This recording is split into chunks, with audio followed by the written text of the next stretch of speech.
Hello students, this is part 2 of chemical kinetics. अगर आपने part 1 अभी तक नहीं देखा तो आप डिस्क्रिप्शन बॉक्स में देख सकते हैं या फिर इधर आई बटन पे आपको दिख रहा होगा, इस पे भी आप क्लिक करें तो आपको पार्ट 1 मिल जाएगा। So let's start. स्टार्टिंग में फर्स्ट ऑफ ऑल मैं आपको बताना चाहूंगा, ये क्वेश्चन ऑफ डे है। आपको ये लेक्चर है, फर्स्ट लेक्चर के बिहाफ पे ये क्वेश्चन डाला गया है, इसे प्रैक्टिस जरूर करें। अगर आपसे वो अच्छी बात है, अदरवाइज मैं नेक्स्ट वीडियो में इसका सोल्यूशन तो बताया करूंगा। राइट, तो स्टार्ट करते हैं। लास्ट लेक्चर में हम इंस्टेंटेनियस और एवरेज रेट पे थे। राइट, थोड़ा सा लिंक करने की आज कोशिश करेंगे। इंस्टेंटेनियस रेट ऑफ रिएक्शन पे थे और एवरेज रेट ऑफ रिएक्शन पे। तो फर्स्ट ऑफ ऑल मैं अगर कहूं कि आपने लास्ट लेक्चर में ये पढ़ा होगा, राइट, अगर मैं मेरे पास A इज अ कंसंट्रेशन, तो मैंने आपको कहा था कि मैं इसे ये भी लिख सकता हूं। राइट, मैंने कहा था कि इन दोनों में ज्यादा डिफरेंस नहीं, तो तब मैंने कहा था दोनों ही रेट ऑफ रिएक्शन के लिए यूज हो सकते हैं। तो अब हम देखेंगे इनमें है थोड़ा सा डिफरेंस। वो डिफरेंस क्या है? अगर मैं कहूं मेरे पास रेट ऑफ रिएक्शन है, रेट ऑफ रिएक्शन ही मेरे पास रिएक्शन है A plus B, gas product हमारे पास कुछ भी है। राइट, तो रेट ऑफ रिएक्शन क्या लिखेंगे हम? Minus del concentration of A upon del T। याद होगा आपको कि ये क्या रिप्रेजेंट करता था? Change in concentration of A, और decrease in concentration of A ये क्या रिप्रेजेंट करता था? Change in time. नाउ अगर हम इसको स्मॉल इंटरवल ऑफ टाइम के लिए ही कंसीडर करें तो इसको हम D भी लिख सकते हैं, dA अपॉन dt। अगर आपने डेरिवेटिव थोड़ा बहुत पढ़ा है तो उसमें क्या होता है कि हमारे पास फॉर एग्जांपल ये है del A upon del T, और हमारा जो ये है डेल T ये जीरो को अप्रोच कर रहा है। हमारे पास लिमिट आ गया है कि del T is approaching to zero और del T is tending to zero, तो यहाँ पे ये हमारे पास रिप्लेस हो जाता है और ये बन जाता है। तो D upon D represents a small, very small change.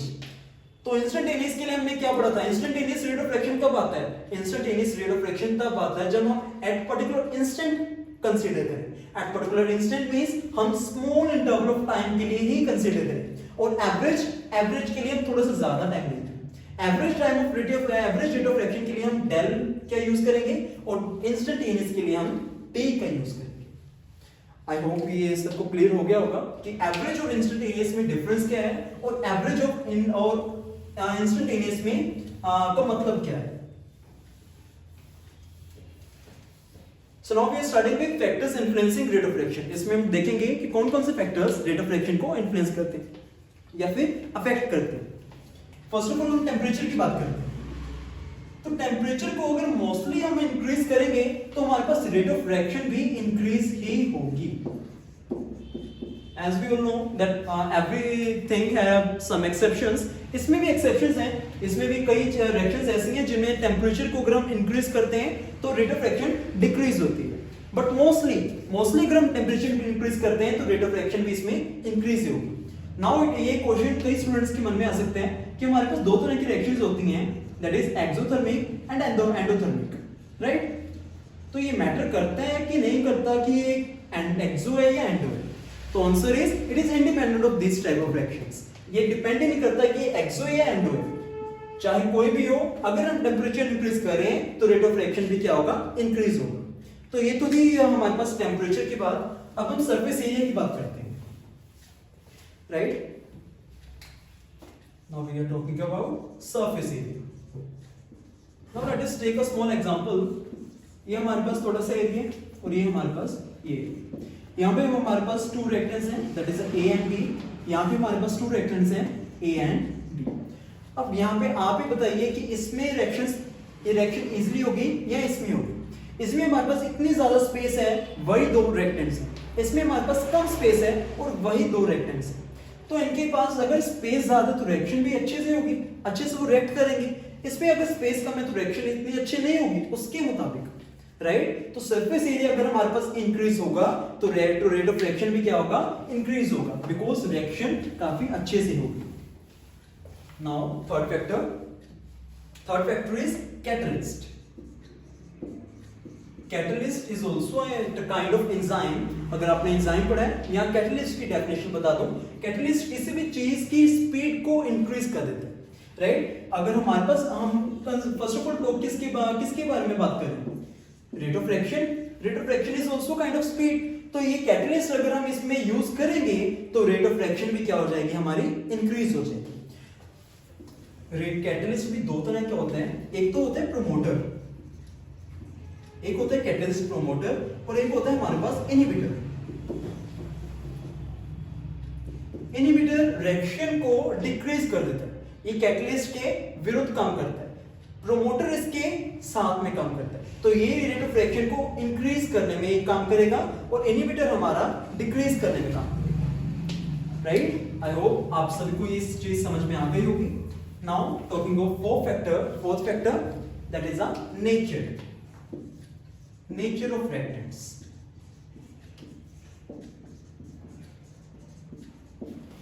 हम 2 एग्जांपल्स लेते हैं। फर्स्ट ऑफ ऑल हमारे पास एग्जांपल है NO 2NO plus O2 gives 2NO. Second, CH4 plus O2 gives CO2 plus 2H2. Right, ये हमारे पास 2 रिएक्शंस हैं। अब यहाँ पे आप देखिए कि हमारे पास CH4 है और वहां पे कार्बन के साथ हाइड्रोजन नहीं है। इट मींस यहाँ पे जो कार्बन के साथ हाइड्रोजन के बॉन्ड होते हैं वो पहले ब्रेक होंगे, देन उसके बाद रिएक्शन होगी। नाउ इसमें नाइट्रोजन और ऑक्सीजन में बॉन्ड है, यहाँ पे वो ब्रेक होगा या नहीं होगा, राइट। बात आती है ब्रेक होने की या नहीं होने की। यहाँ पे हमारे पास एक ही है बॉन्ड, यहाँ पे हमारे पास 4 ब्रेक करने पड़ेंगे तब कहीं जाके हमारी रिएक्शन आगे बढ़ेगी। तो ये इजी होगा या ये? ऑफ कोर्स ये होगा, बिकॉज इसमें या ज्यादा ब्रेक डाउन नहीं होना या फिर ज्यादा जुड़ना नहीं है। इसमें हमारे पास 4 ब्रेक होंगे, देन आगे जाके रिएक्शन प्रोसीड करेगी। तो ये भी हमारे पास मैटर करता है कि कितने ज्यादा एटम्स उसके साथ जुड़े होंगे। इसी में दूसरी चीज आ जाती है gaseous form, that is a forms, right. Gaseous, liquid and solid. अगर हमारे पास सॉलिड स्टेट है, सॉलिड स्टेट में आपको पता ही होगा कि वहां पे इंटरमोलिकुलर फोर्सेस कितने ज्यादा होती हैं, वहां पे स्पेस नहीं होती, वहां पे जो पार्टिकल्स हैं वो फ्रीली मूव नहीं करते। और अगर हमने रेट ऑफ रिएक्शन, कोई रिएक्शन हमें करवानी है तो उसके लिए फ्री मूव होना ज्यादा जरूरी है, बिकॉज अगर फ्री मूव होंगे तभी तो एक दूसरे से रिएक्शन करेंगे। ऐसे साथ में चिपके हुए हैं तो रिएक्शन कैसे हो जाएगी? ये तो चिपके हुए हैं, तो सॉलिड में कम होगी, बिकॉज वो आपस में कितने क्लोजली पैक्ड होते हैं। और देन लिक्विड में सॉलिड से कम होते हैं क्लोजली पैक्ड, बट गैसियस से ज्यादा होते हैं। तो इसमें गैसियस से कम होगी rate of reaction, but solid से ज्यादा होगी। और गैसियस में तो होते ही नहीं क्लोजली पैक्ड, इसमें इंटरमोलिकुलर फोर्सेस ज्यादा नहीं होती। तो दैट्स व्हाई गैसियस में रेट ऑफ रिएक्शन ज्यादा होगी, देन इससे कम, देन उससे कम। तो रेट ऑफ रिएक्शन यहां पे हमारी डिक्रीज होगी, हमारी डिक्रीज होगी रेट ऑफ रिएक्शन, अगर हम फॉर्म्स गैसेस और लिक्विड और स्टेट के बारे में बात करें। उम्मीद करता हूं ये आपको समझ में आ गया होगा।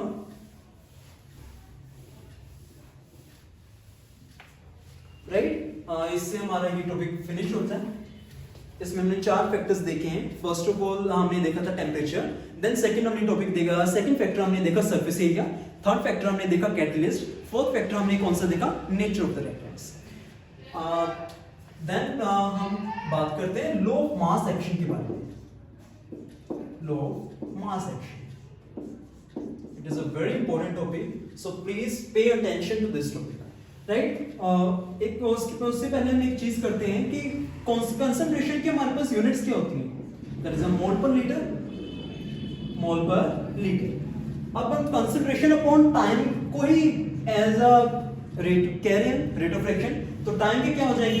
पर सेकंड भी हो सकती है, मोल पर लीटर पर मिनट भी हो सकती है, मोल पर लीटर पर आवर भी हो सकती है, मोल पर लीटर पर डे भी हो सकती है ना। इट डिपेंड्स कि हम टाइम को कैसे ले रहे हैं, हम एक दिन की बात कर रहे हैं, हम एक घंटे की बात कर रहे हैं, हम एक मिनट की बात कर रहे हैं, या फिर हम एक सेकंड्स की बात कर रहे हैं।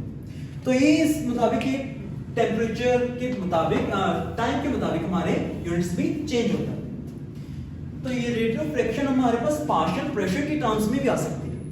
As we know that PV is equals to nRT, that is ideal gas equation, right. अगर हम V को उधर भेज दें n अपॉन V RT, now n upon V is equals to concentration, so P is equals to CRT। तो ये यहाँ से हमारे पास आ जा सकते हैं del P upon del T is equals to del C upon del T RT, right?